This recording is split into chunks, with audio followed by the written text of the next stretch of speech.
Good morning, my dear students. How are you all? I hope that you all are fine and doing good at your home. So welcome to your EVS class. We are studying our chapter number 8, aquatic plants and animals. Until now we have studied about different type of aquatic plants and aquatic animals, and now we will study about some interesting aquatic animals. This is our today's topic.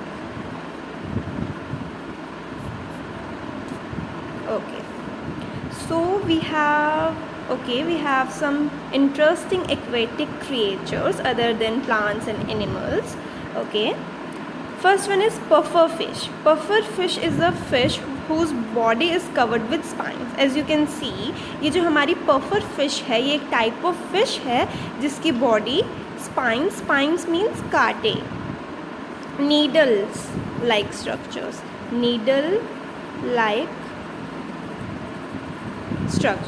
ठीक है। ये जो puffer fish है, इनकी body में spines होते हैं, needle like structures होते हैं, और यही स्ट्रक्चर्स इनको इनके प्रेडेटर से प्रोटेक्ट करते हैं. When in danger it swallows water and inflates its body into a ball full of spines.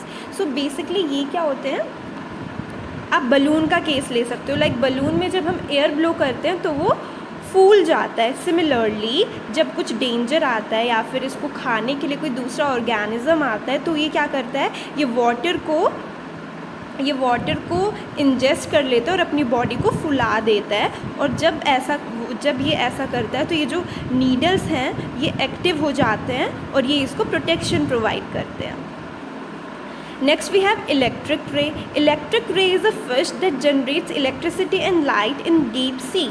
This light helps it find its way and food. ये जो electric ray है, जैसे हम इसके नाम से ही पता लगा सकते हैं, it generate electricity.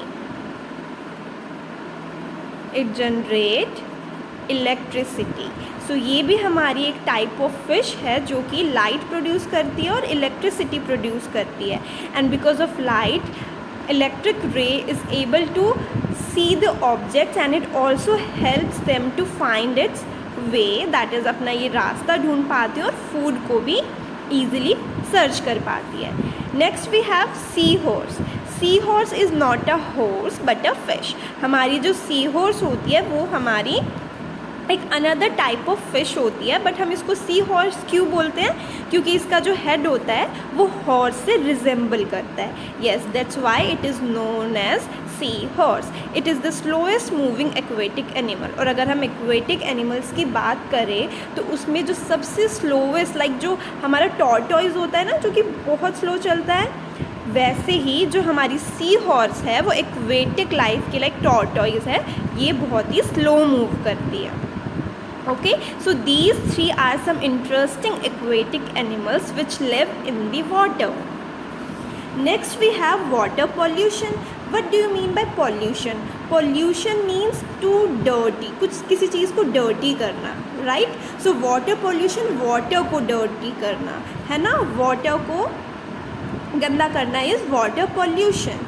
So ये and आप ये सोचो, जो ऑर्गेनिजम्स, जो प्लांट्स एंड एनिमल्स वाटर में रहते हैं, अगर हम उनके घर को ही गंदा कर देंगे तो वो कैसे सर्वाइव करेंगे. आप सपोज़ करो आपके घर को कोई गंदा करे, आपके घर की रोज़ साफ़ सफाई ना हो या फिर उसमें कूड़ा फेंके, तो आप रह सकते हो? नहीं. सो जो ये एक्वेटिक ऑर्गेनिजम्स है ये कैसे एक डर्टी इन्वायरमेंट में रह सकते हैं.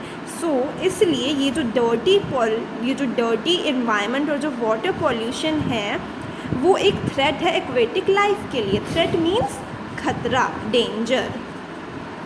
Okay, water pollution is a great threat to aquatic life. Water pollution is cause due to the following reasons.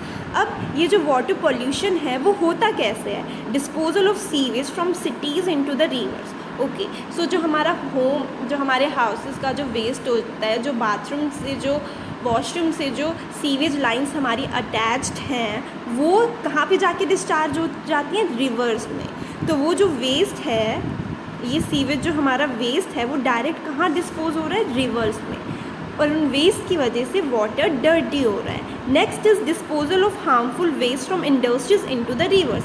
अगर हम इंडस्ट्रीज़ की बात करें, लाइक फैक्ट्रीज़ की, तो उनका भी जितना भी वेस्ट होता है वो क्या हो जाता है, वो हमारा रिवर्स, लेक्स, पॉन्ड्स, इनमें डायरेक्टली डिस्चार्ज हो जाता है, जिसकी वजह से पॉल्यूशन हो रहा है, वाटर पॉल्यूट हो रहा है। Accidental oil spills into the sea water, और कुछ एक्सीडेंटली ही अगर हमारा कुछ लाइक ऑयल स्पिल्स हो जाए तो वो क्या होता है सी वाटर में, that is another cause of water pollution. So in this way जो वाटर जो है वो हमारा पॉल्यूट हो रहा है, और ये हमारे जो एक्वेटिक लाइफ, जो हमारे एक्वेटिक ऑर्गेनिजम्स हैं, उनकी लाइफ के लिए एक डेंजर है। All waste such as domestic waste, sea waste, industrial waste should be treated before they are sent into the rivers, ponds और lakes. This will reduce water pollution to a great extent. We should save our aquatic life. Okay, तो जितने भी ये जो pollution जिन भी causes से हो रहा है, हमें उन्हें बंद करना पड़ेगा. फर्स्ट ऑफ ऑल हमें उन्हें कम करना पड़ेगा. धीरे धीरे कम करके वी कैन कम्प्लीटली हम उसे रोक सकते हैं. सो ये जो भी वेस्ट डायरेक्ट डिस्चार्ज हो रहे हैं उनका प्रॉपर डिस्पोजल होना इज़ वेरी इम्पॉर्टेंट. और उसके बाद ही अगर हम उसे रिवर या फिर लेक्स में डालें, so that will be good. Okay, so through this we can reduce water pollution and save our aquatic life. Okay, so this is it for today's class, and with this we have completed our chapter 8. Thank you.